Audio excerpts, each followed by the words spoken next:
ఉదయాన్నే ఎలాంటి హడావిడి లేకుండా, టెన్షన్ పడకుండా ఇలా బోండా చేసి పెట్టండి చాలు. దీనికోసం ప్రత్యేకంగా పప్పు నానపెట్టే పని లేదు, మిక్సీ పట్టే పని లేదు. ఎలాంటి పిండి లేకుండా జస్ట్ ఇంట్లో కప్పు బొరుగులుంటే చాలు. ఉదయం బ్రేక్‌ఫాస్ట్ రెడీ. ఎక్కువ నూనె కూడా పీల్చకుండా పైన క్రిస్పీగా, లోపల సాఫ్ట్‌గా చాలా బావుంటాయి. ఈ బోండా ఒక్కసారి తిన్నారంటే ప్రతిసారి ఇలానే తింటారు. ఎన్ని తిన్నా వెగటయ్యదనమాట. తింటూనే ఉంటారు. ప్లేటయితే ఖాళీ అయిద్ది. అంత బావుంటాయి. ఈ బోండాకి కాంబినేషన్‌గా నేను చెప్పిన చట్నీ చేసుకొని తింటే నిజంగా అల్టిమేట్. సో, వీడియోలోకెళ్ళిపోదామా? ఫస్ట్ ఆఫ్ ఆల్ ఒక బౌల్ తీసుకొని అందులోకి నేను మరమరాలు తీసుకుంటున్నాను. ఇక్కడ నేను 2 కప్పులు మరమరాలు తీసుకుంటున్నాను. మా సైడ్ అయితే వీటిని బొరుగులంటారు. ఒక్కొక్కరు ఒక్కోలా పిలుస్తారు. వాళ్ళ ఏరియాని బట్టి, ఊరిని బట్టి.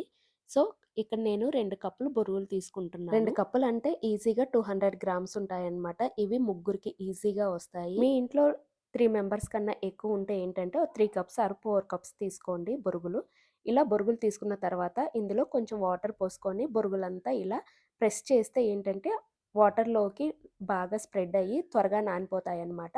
సో, ఇప్పుడేంటంటే ఆ బొరుగుల్ని వాటర్ ఏసిన బొరుగుల్ని పక్కన పెట్టేసుకోండి. ఈలోపు ఏంటంటే చట్నీకి రెడీ చేసుకుందాము. ఒక ప్యాన్‌లో 2 టేబుల్ స్పూన్ నువ్వులేసుకొని అవి బాగా చిటపటలాడాలనమాట. బాగా ఫ్రై చేసుకోండి. లో ఫ్లేమ్‌లోనే ఫ్రై చేసుకోవాలి. ఇలా చిటపటలాడిన తర్వాత వాటిని వేరే బౌల్‌లోకి ట్రాన్స్‌ఫర్ చేసేసుకోండి.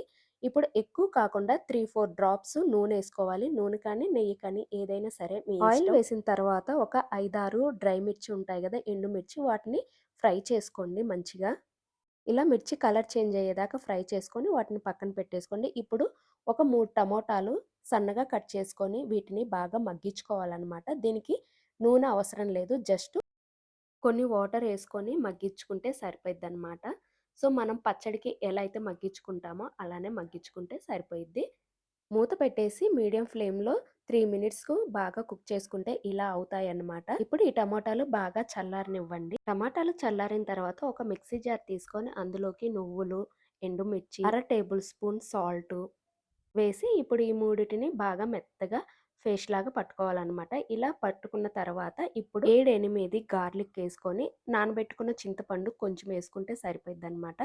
ఇప్పుడు చిన్న టమాటా ముక్కలు కూడా ఏసుకొని చింతపండు నానపెట్టుకున్న వాటర్ ఉంటాయిగా అవి కూడా ఏసుకొని మెత్తగా గంధంలాగా పేస్ట్ పట్టుకోవాలనమాట ఇలా. ఇలా పట్టుకున్న తర్వాత ఇప్పుడేంటంటే వేరే బౌల్‌లోకి ఇలా ట్రాన్స్‌ఫర్ చేసేసుకోండి. ఇప్పుడు ఈ చట్నీకి మనం పోపు పెట్టుకోవాలనమాట.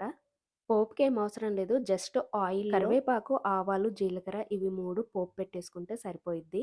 సో, చట్నీ కూడా రెడీ అయింది. ఇప్పుడు ఈ చట్నీని పక్కన పెట్టేసుకొని మనం నానపెట్టుకున్నాం కదా బొరుగులు. ఇప్పుడు ఈ బొరుగుల్ని మిక్సీ పట్టుకోవాలి.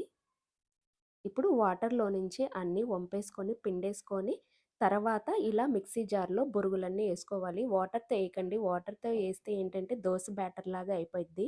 అందుకనే బొరుగుల్లో వాటర్ మొత్తం గట్టిగా హ్యాండ్ తోటి పిండేసుకొని, తర్వాత మిక్సీ జార్‌లో ఏసుకొని, ఇప్పుడు రుచికి సరిపడా సాల్ట్ ఏసుకోవాలి. నేనిక్కడ పావు టేబుల్ స్పూన్ సాల్ట్ ఏసాను. ఈ బొరుగులు మిక్సీ పట్టేటప్పుడు వాటర్ కూడా అవసరం లేదనమాట. అవే సరిపోతాయి. బొరుగుల్లో ఉన్న వాటరే. సో, ఫైనల్‌గా ఇప్పుడు వేరే బౌల్‌లోకి మిక్సీ పట్టుకున్న పిండినంతా ఇలా ట్రాన్స్‌ఫర్ చేసేసుకొని, ఒక పావు టీ స్పూన్ బేకింగ్ సోడా అంటాం కదా! వంట సోడా వేసుకొని అది బాగా కలుపుకున్న తర్వాత ఇప్పుడు 1 టేబుల్ స్పూన్ నిండుగా జీలకర్ర ఏసుకోవాలి. జీలకర్ర ఎంత ఏసుకుంటే అంత బావుండిద్ది టేస్ట్ బోండా అనేది. తినేటప్పుడు పంటి కింద తగులుతాయన్నమాట జీలకర్ర అవంతా. సో, ఇప్పుడేంటంటే ఆయిల్ వేడిగా ఉందో లేదో చూసుకోండి. ఆయిల్ అనేది బాగా వేడిగా ఉన్నప్పుడే ఈ బోండాలనేవి వెయ్యాలి. ఈ బోండాలేసేటప్పుడు మంట హై ఫ్లేమ్‌లోనే ఉండాలి. బోండా పిండి మొత్తం ఇలా బోండాల్లాగా చుట్టుకొని ఏసుకునేటప్పుడు హై ఫ్లేమ్‌లో ఉండాలి. బోండా పిండంతా అయిపోయిన తర్వాత 1 మినిట్ తర్వాత లో ఫ్లేమ్‌లోకి టర్న్ చేసుకోవాలి. ఇవి త్వరగా కుక్ అవుతాయన్నమాట. ఎందుకంటే మనం ఇక్కడ మైదా అలాంటివి ఏమి యూజ్ చేయట్లేదు. సో, బొరుగులే యూజ్ చేస్తున్నాం కాబట్టి త్వరగా అయిపోతాయి. చాలా అంటే చాలా క్విక్‌గా అయిపోతాయి. జస్ట్ 2 మినిట్స్ కల్లా బోండాలు రెడీ అయిపోతాయి ఆయిల్‌లో వేయగానే. 1 మినిట్ హై ఫ్లేమ్‌లో, 1 మినిట్ లో ఫ్లేమ్‌లో సరిపోయిద్ది ఈ బోండాలకి. సో, ఇప్పుడు ఈ కలర్‌లోకి వచ్చిన తర్వాత వేరే ప్లేట్‌లోకి ట్రాన్స్‌ఫర్ చేసేసుకోండి. సో, చూసారు కదా! ఎంత క్రిస్పీగా పైన చాలా క్రిస్పీగా ఉన్నాయి. లోపల చాలా సాఫ్ట్‌గా ఉంటాయి. ఒకసారి ట్రై చేయండి. ఎలా వచ్చిందో మీ ఫీడ్‌బ్యాక్ నాకు కింద కామెంట్ చేయండి.